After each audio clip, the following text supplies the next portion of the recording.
ఎంతకాలం బానిసలుగా బతుకుతాం? ఈ చేనేత బంధు, ఈ హ్యాండ్లూమ్లకి దిత్తా దిత్తా జర్రసేపు ఈ ఆశలు పక్కకు పెట్టిరి, అడుక్కోవడం బంద్ చేయరి. మీకు అర్థం అవుతుందో లేదో నాకైతే అర్థమైతలేదు. అది సోదరులారా, ఒక్కసారి ఇవాళ రాత్రి గుండె మీద చేసుకొని పండుకొని ఆలోచన చేయరి.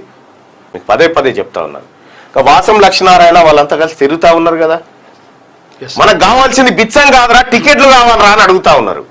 ఇలా మనకెందుకు నిర్లక్ష్యంగా ఉంటే రేపటి పద్మశాలి భావితరాలకు మనం ఇచ్చే శాపం బానిసత్వం అవుతుంది.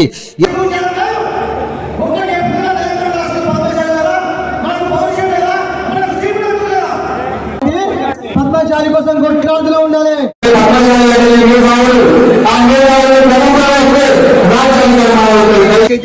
లేదు ఓటు బ్యాంక్ ఇలా రాజ్యాన్ని శాసించాలంటే ఓటు బ్యాంక్ కీలకం. అంత పెద్ద ఓటు బ్యాంక్ మనం రాజకీయంగా కారణం మనం మాత్రమే. అందుకోసం మా భిక్షాగారం కాదు, శాసించే స్థాయిలో ఉందాం. రూల్ చేస్తాం, రూల్. మనం ఏ రాజకీయాలు భిక్ష మాత్రం అవసరం లేదు, రూల్ చేస్తాం, శబ్దం చేద్దాం. ఆ శబ్దం ఎట్టుండాలంటే ఒక్కసారి పద్మశాలంటే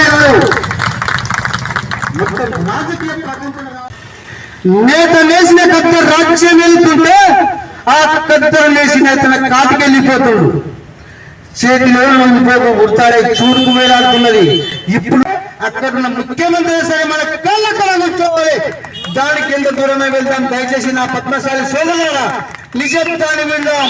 ఇప్పుడు మనకు కావాల్సింది చనిపోయిన తర్వాత నివాళులు కాదు, ఆకలి సాగు లేని పద్మశాలి సమాజం మనం కలిసి కట్టుగా వెళ్దాం.